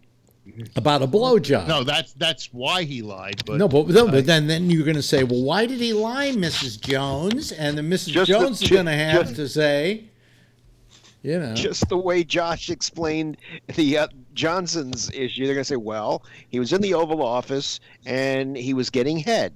And well, the thing that he lied about the thing that both of them had in common was Johnson. Yeah, right. They both had problems with Johnson. My camera working? Yeah. Okay. Well, it's a brand new computer that I'd never used Skype on before, so it took me forever to get it set up, or I would have called probably half an hour ago. It's choppy. The video's choppy. At least for me, it is. Okay. No, it looks fine to me. Oh, you don't have any kind of... It looks like strobe to me. No, I see it like... No. Oh, okay. Then don't worry about it. It's just me then. What in the world are you doing? Hold on a second. Jesus Christ almighty. Uh-oh. Jack, stay off of the computer, will you please? Oh, Jesus almighty. Being a cat manager. No, Jack, don't touch the playlist, will you? You just went crazy. No, don't. You're on it now. Get off of it if you're listening. Get off of it. I don't think he can hear you. There'd be a 30-second delay or so. No, what he does is he completely did this last night too. He changes the playlist that's up there, and then when he's trying to go, well, where's the playlist? I don't know where the playlist is. Jack, don't use the playlist while I'm doing my show. Do not play with the playlist, okay? All right. I don't know if he's hearing me. Anyway, where were we? If anybody sticks around for the next show, tell him that for me, will you, please? All right. Yeah. Anyway, Josh, since we haven't talked in a while, what do you think about what's going on? I mean, is there going to be a case for impeachment here? And do you think that that's a distinct possibility? I think it's a real possibility, yeah. I think that it's a long, slow road getting there, and a lot of people are getting impatient, but I almost think the fact that it took as long as it's taking is probably not good for him, to be honest with you. I don't know if you agree with that, but as many things that have come out, the guilty pleas, I mean, even Cohen aside, just a lot of other issues, we still haven't really probably gotten, the real hammer to drop, and I don't know, I kind of have a feeling that's probably not good for him. Yeah. Does anybody know if the date of August 2015, if Trump was a candidate then? August 2015? Yeah, I'm sure he declared? Was. I don't know. Why? Oh, okay, because in this article it says, according to the agreement, Pecker was the guy from National Enquirer. Yes, his name is Pecker, as long as we're talking about Johnson's. Go ahead. Yeah, he met with Cohen and at least one other member of the campaign in August of 15. At that meeting, Pecker offered to help deal with negative stories about presidential candidates' relationship with women by other. Well, apparently, what's the date on that? What's the date on that, Phil? August 2015. He announced his candidacy June 16th, 2015. Okay, so he was a candidate. Yeah, but it was Pecker that offered to Cohen and one other person who's not named to help with these negative stories. So is Trump, guilty of this, or is Cohen? Hey, you ever heard of the term? You ever heard of the term "the buck stops here"? Yeah, but wait a minute. He's the boss. Okay. He called the shots. He called the shots. Okay. Well, this thing says it was Pecker agreed to keep Cohen appraised of any negative stories. Here comes Jack Bishop, ladies and gentlemen. Hello, hello, Jack. Jack. Yeah, I heard you. Really? Yeah. Yeah. You got. I just didn't know that if I removed last night's show from the playlist, it affected you. I saw that what you did is you completely lost the playlist altogether. Turn off your audio, Jack. You're feeding back. Well, it's off. Okay. I don't know where you're hearing it, but hey, sorry about that. You never said that was an issue, and when I looked over there and you had completely lost the playlist, I knew that you had hit something and you wouldn't know how to get back to it. Well, that's what technology does for America. Yeah, but I just don't do anything before the show. I'll just not do that again. I stand corrected. Yeah, and I will follow my leader's orders. Well, you just somehow and you did it last night too. You got to some place where it changed the playlist that was up there. I didn't see that Either happen. that or just be very careful where your cursor goes. But anyway, we're doing a show here and not having an argument about the technology. I'm not going to argue with you. Hey, we'll work it out some other day. Yeah. Anyway, no love lost. No love lost. In private, not on camera. Oh, yeah, remember they did that. I just let him know I heard what he said, and it shall be followed as it was ordered. No, it's okay. You can do it. Just be very careful when you touch. Well, I try to be. Yeah. But hey, all of this stuff, as far as I'm concerned, is evil. That's all I got to say. Yeah, it's evil. Evil. Evil. Evil. He hates technology. Hate it with a passion. But get with it, old man. No, I think I'll just resign myself to the old farts home and enjoy my gruel in the evening and sitting by the candlelight. You mean you're going to go back to using a pencil? I never left. You've seen my handwriting. I never left. Right. Okay, well, no problem. But I just, just be careful when you're fooling around with a playlist. Not because you got it to a point where you went to search and there were these magnifying glasses all over the screen. So, well, I didn't see that on my end of the screen. Well, I saw it on this end of the screen. But So I had to go over and fix it. You are our leader. No, I had to go over and fix it so that when you looked at it, light of your intelligence. When you looked at it next, you would be able to play with it rather than wonder why all those magnifying glasses were up there. Anyway. Well, we'll see what happens when it's time to do what we do, okay? Okay. Bye. All right. Bye. Okay. It's Jack. He does the show after us. Okay. Remove person from group. Okay. Now, where were we? Oh, yeah. So, Josh was saying that it's not looking that terrific. And even Phil, who tries to take the positive approach where Trump is concerned, you're not feeling it looks that great for him either. And here's what the problem is. Here's what the problem is. To begin with, Trump, if you look at the history of this thing, has lied continuously about this situation. It's not like he has consistently stuck to the same story. They have that scene of him in the airplane in Air Force One where somebody talk to my attorney. Talk to my attorney. I don't know anything about this. No, nothing like that ever happened. To now where he is almost admitting that yes, we did pay her. No, he does admit it's not almost. Yeah, but it was a private thing. Right, it was a private thing. Well, but that isn't what Pecker says. Right, that Pecker. His Pecker and my Pecker say that. What? Pecker says that he was in cahoots with or communications with Cohen, and Cohen. I guess Pecker hadn't made the payment yet, and McDougal was going to sell her story to another tabloid. Yes, I know. We know that whole story. But the thing is, it was Stormy Daniels. Stormy Daniels has said that she and her attorneys were told by Cohen that when they asked, well, where's the money? He said, well, the boss is still out of town or whatever, and he has to be the person to put the final okay on it. Well, we'll see how it all, falls out. It's not a good day for Trump. I don't think he's happy. He's seething. They say he's seething, angry.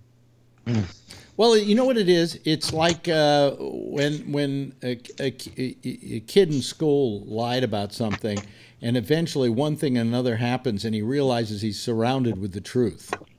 You know? Well, I know how he's going to fix it. How's that? Lie. He's going to attack Iran. That might happen. That's the scary thing. He'll create some major diversion. Unfortunately, that's a possibility. Yeah. Because that's the kind of character. Well, the fact that you would even consider that, Phil, is not saying very much of the person who we're. Well, that's what all presidents have done in the past. All of a sudden there's a war. Look at what Bush did. What did he do? Bush wasn't having a problem. He went to Iraq. His ratings weren't all that high. No, but before the war. That didn't have anything to do with the reason he went in there. He went in there because he wanted to get even for Daddy. Yep. And he thought Daddy stopped short. Yeah. And the interesting thing was, did you see any Kuwaitis at Bush one's funeral? No. Yes. Considering there were. Oh, there were. Oh, there were. Really? I saw some folks in with the head garb and that. So I assumed they were Kuwaiti, part of the Kuwaiti royal family. That was my assumption. Because if it wasn't for the U.S. and Bush, Kuwait would be speaking Iraqi. I think it's the same they have language. 7-Elevens. I know it's the same language. Yeah. But well, actually, not the dinar. Yeah, I mean the Kuwaitis were a bunch of shitheads. These are the guys who said, "Okay, you're going to come bail us out. Good. We're going to go to Paris and hang out." And they went to Paris, and they took out the top rooms in the fanciest hotel in Paris, and just hung out there till the coast was clear to come home again. Yeah. I mean, these were real pricks. Yes, Patrick. And I don't think they paid anything for all the support we gave them and the military support. Patrick. They didn't really have a hell of an army, so I may have done the same fucking thing and taken off and gone on vacation. I mean, really, that was the whole reason Saddam was able to just kind of walk through. He didn't even put any force in there. Listen, we're going on vacation. You take care of the baby. It's like I would have went to Paris or London or some shit, and maybe done a whole European tour while the war was going on. Because the war only lasted 100 days or something. By the way, let me ask Josh because we haven't talked to him in a long time, and he is he watches the Supreme Court pretty closely. He's still doing that, right, Josh? Yeah, sure. Yeah. I mean, I work a lot too. I don't follow it every single day the way I'd like to, but yeah, I follow it pretty close. Yeah. What about what are your feelings about Kavanaugh? I really wasn't a big fan, and I should add that people will probably remember I've generally been very fair. Call it as I see it. I don't know if I'd call myself a fan of Justice Scalia, but in some ways I was. I mean, I'm very fair. But Kavanaugh, I really was not a fan of him. Poor choice, in my opinion. From a poor choice from what standpoint? From experience? Well, I don't. I never was happy about. I mean, his demeanor, obviously, but in general before that, I mean, I can understand why a person in Trump's position would have been looking for someone who, in his past, had been an ardent supporter of broad executive power, which he is known for, and I'm not a fan of that. I kind of come from a historical school that has believed that it's time for the legislative branch to discontinue its abdication of certain powers to the executive the way that it has in the last 50 years or say, and he's a supporter of executive power, and I think it's time to rein in some of that. I think our presidency's become a little bit too powerful, in part because the Congress is, basically inept. I mean, they don't do their job a lot of the time. So the presidency or the executive, not just Trump. I mean, they've all expanded the powers. Have swooped in there and taken some control, and something like that. Once they get it, they're not going to give it back. So I was not a fan of him for certain things like that. Yeah. Well, do you think it's possible that we could reduce the powers of the presidency a little bit to go back to the way they were? Yeah, I think that it's definitely possible to do. I don't know if it'll happen. The Trump presidency is kind of, he kind of said that he was going to be that kind of a guy. I think, Congress was going to, take control and all that more. But then you kind of see him acting the same way, as other people. Okay, you won't, and I'm not going to get into a political debate about it. I'm just going to give you the facts. Okay, you won't build my border wall. Well, then I'll just have the military build it because I control the military. Which is, I suppose, if you want to get into technicalities, is true. But I mean, come on, a common sense observer would say that's an abuse of executive power. I mean, and if Obama had said the same thing, or even people before him, they'd fall out of their chairs and die on the floor. They'd be so upset about it. Yeah. But Obama and Schumer and Hillary Clinton all called for a border wall between 2008 and 2015. There are all of these videos showing them saying how we have to control the border, and they're saying exactly Wait a minute, Phil. Do you realize how you just extended the truth?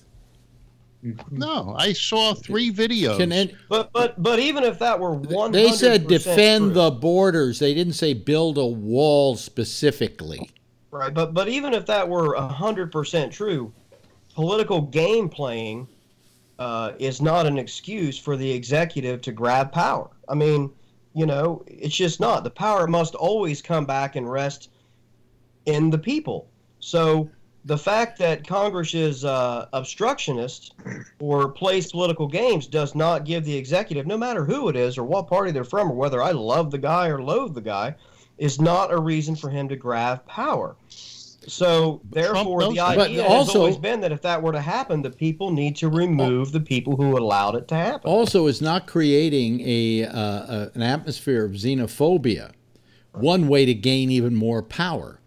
Because it's like the old story about the cat the mouse who belled the cat. That's the Democratic cry. Xenophobia, homophobia, phobia. Yeah. Well, I think we can literally say that our president is xenophobic. Yeah, there's no question about it. But wait a minute, let me finish something here. The point I'm making is that in the case of Hillary and Obama, these terrible people, this triumvirate of evil, they were saying they wanted to protect the borders. They didn't say we want to build a wall. Now, I don't think. Hold on, let me finish, Phil. Let me finish. They talked about a wall. Let me finish. No, they didn't talk about a wall. They talked about protecting the borders. I don't think anybody on this panel would argue that we should defend our borders, that we should watch out for our borders, but we don't. Building a wall doesn't make us any safer. Okay, that's an idiot's, a fool's solution. They said where the wall was constructed, that it reduced the false news, fake news, Phil, fake news. There you go, Phil. Fake news. It's all debunked. Is it debunked? Wait a minute. Hold on a second. Be quiet a second. Did you say it's all been debunked, Rob? Yes. Where? It was all debunked. I saw it on CNN. They actually took point by point. No, Phil. They took it, and CNN is best at doing this. They took it point by point and went through and debunked it with facts. They're not. I'll look that. So these statements were never actually said. He told so many and even they were saying it. Even Nancy and Chuck were saying it during that whole thing. You're speaking. You're not. There's no facts behind what you're saying. Yeah, I heard that. Yeah. All right. Patrick's got his hand up. Yes, Patrick. Explain this xenophobia crap to me. I think it's a bunch of horse shit from the liberals that no matter what we would do, theoretically protecting our borders could be interpreted as xenophobia. We're protecting our borders, whether it be with a fence, whether it be with a wall, whether it be with fucking clown standing with a balloon, whatever it be. It isn't xenophobia. It's called protecting our Well, borders. no. It depends on how your attitude is formed, and if it's formed from these people come up here and they're all criminals, they're all terrible. Oh, I'm sure there are a few good ones. Or Remember they when he carry said diseases. Yeah, they carry diseases or whatever, that kind of bullshit. That's xenophobia. Okay. Plain and simple. Now, wanting to protect your borders because maybe there are drugs coming across it and so on can be done in any number of ways without building a wall. And one of the ways is to make all those drugs legal here so there'll be no market for them. Yes. Yeah, but you turn people into zombies when you even with pot and Okay, coffee. okay. Shut up, that, Phil. it was Patrick has his hand up the book again. Patrick 1984. wanted to answer my question. It was predicted in the book 1984. They called Patrick it Soma. wanted to. Oh, you're going to say Soma is 1984? Oh, give me a break, Phil. Boy, you can't even read a book correctly. Yes, Patrick. The thing is, though, if let's say you can label the president as a xenophobe, that doesn't mean the rest of us who want a fucking wall, like me. But why do you want a wall, Patrick? Why do you want a wall? Why? Because I don't want fucking people piling over. Well, then why don't you put one up along the Canadian border? It stopped the caravan. What's wrong with the caravan? The caravan didn't even reach it. Yeah, they reached it. They were throwing rocks. They were. You look at the border to our north. Yeah. There isn't a flood of Americans trying to get into Canada, but yet they have pretty stringent fucking rules on getting in. Your buddy, the comedian, can't get into Canada because he had a DUI. Really? Yeah. Canada. Bob Rubin. Yeah. They're that strict. And by the way, he's married to a Canadian. Right. Even if you fly in, you can't get in? And why is it wrong for us to want to protect and to put a wall? Yes. Look. I can agree with you on the being able to keep our borders secure.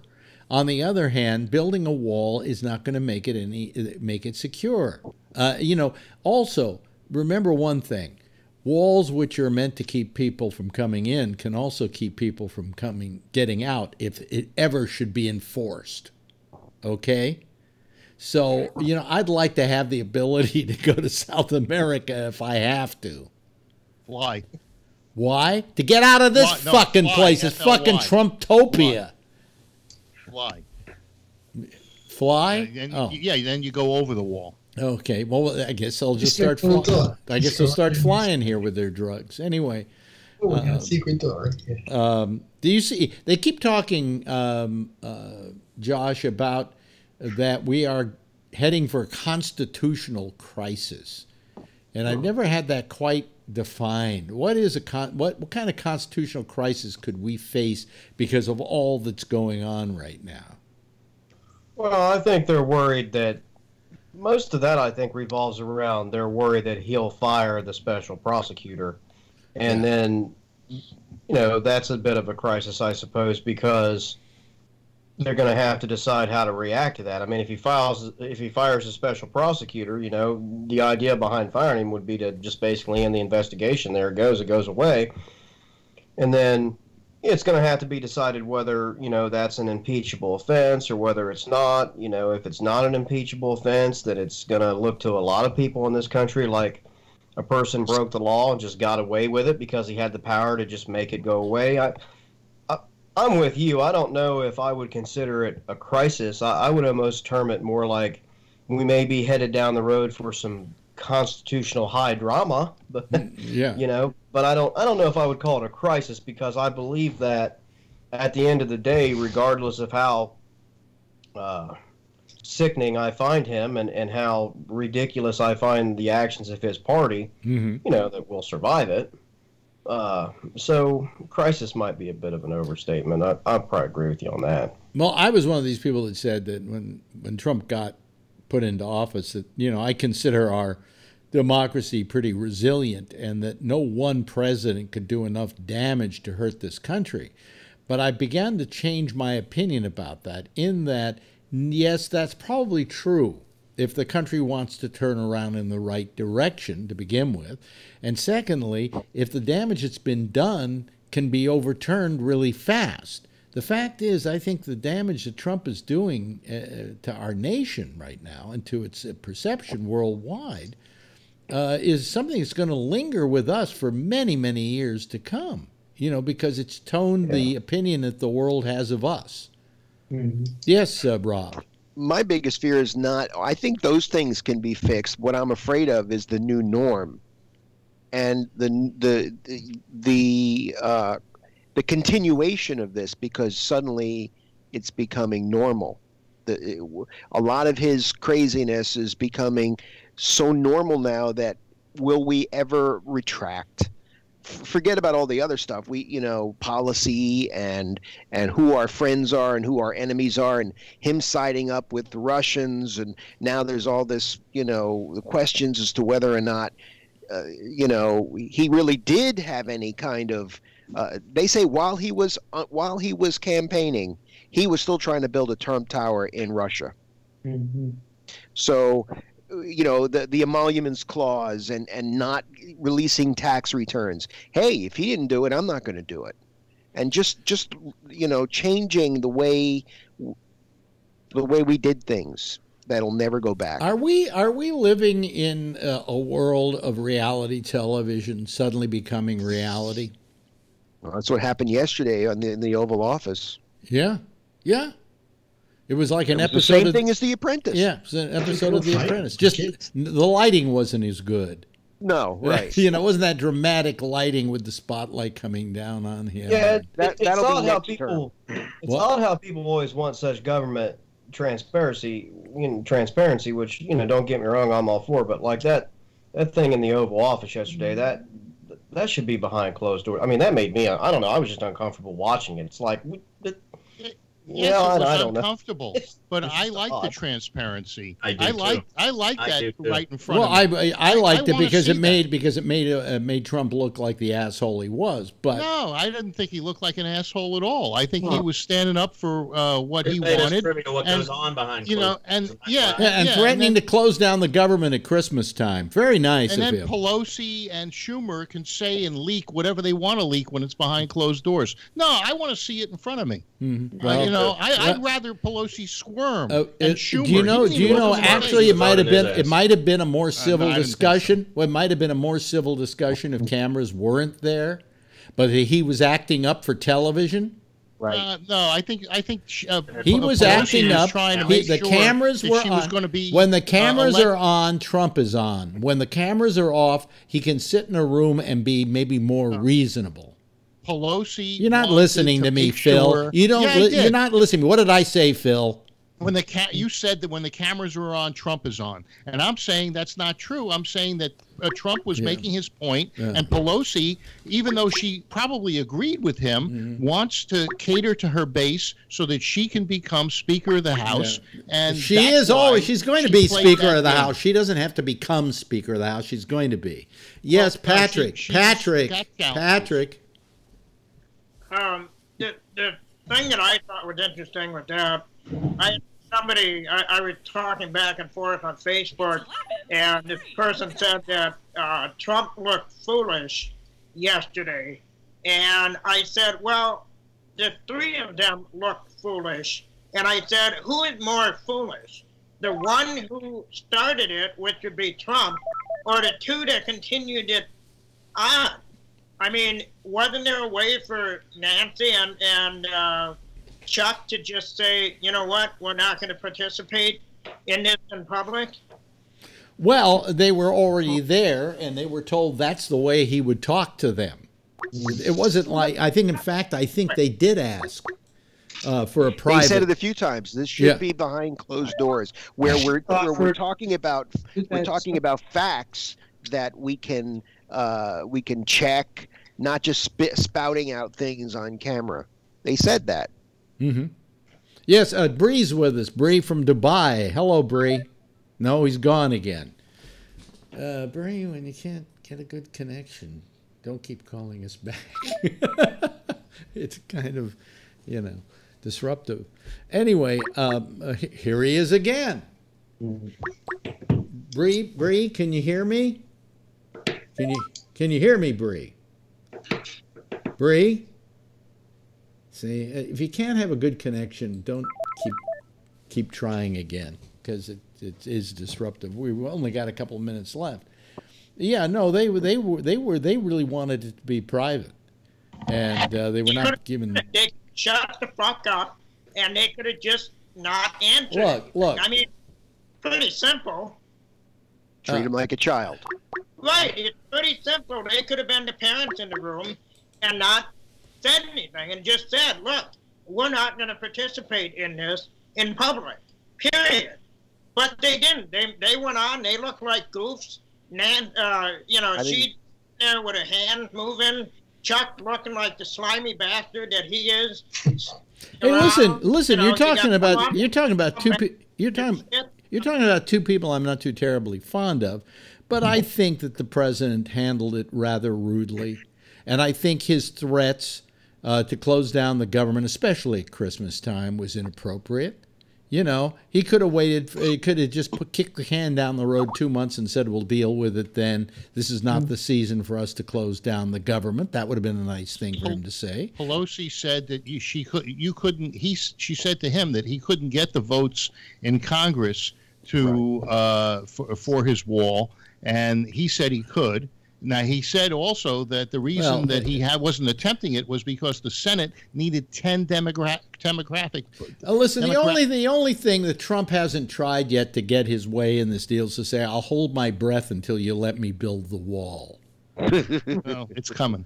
He's acting like a petulant child, Phil. Well, it'll really be a political nightmare for him. He's the first guy that stood up to these guys and doesn't let them bully him. What do you mean he's the first guy to stand up to these guys? Bush stood up to them. They all stood up. But they also tried to cooperate and to try and have some kind of dialogue going back and forth that was meaningful. All Trump did was shut down any meaningful dialogue you could have possibly had yesterday. Because they said that there was because no he way thought it would look good for the latest episode of The Apprentice. Yeah, they said there was no way they'd vote for the wall. They took a position. He took a position. That's where you start when it comes to a negotiation. No, and it's contentious. And you're saying that Trump's a good negotiator? We'll find out. Well, apparently not. We're talking 2 years in now. Hey, if he gets his $5 billion, I would say he's a good negotiator. Either that, or he can hold his breath till he gets it, like I said before, or he can maybe he can cry. Maybe he can cry. And yell and scream. Think so. Couldn't get it under a Republican Congress. He's not going to get it under a Democratic Congress. Well, anyway, hey, see, we had our Trump night tonight. See, last night we didn't talk about Trump hardly at all, but tonight was Trump night. And what's nice is to have Josh back here. Will you call us more often, Josh? We'd love to hear from you. I got a new schedule, so I might be able to do that. Yeah, because you're always a voice of some kind of sanity, and what here is. Well, I'm not saying these people are insane, but one of us is. I guess that's why you're on all those drugs, psychotropic drugs. Yeah, huh? right. Yeah. Rob Alfano, thank you so much tonight, as well as Phil Meyer, who is starting to have his doubts, albeit small. Oh, well, see, that's a reasonable doubt. Brian, thank you. Josh, Want to hear from you more often, pal. Jeff, nice hearing from you. And Jeff Patrick Blazek, of course. And Tony, you didn't even say anything, so say something. Oh, good night. Okay, ladies and gentlemen, that's our citizens panel. Why don't you guys all wave goodbye, and we'll call the whole thing to a close. Bye-bye. Okay, there they go. That's the citizen panel. That's all she wrote for tonight.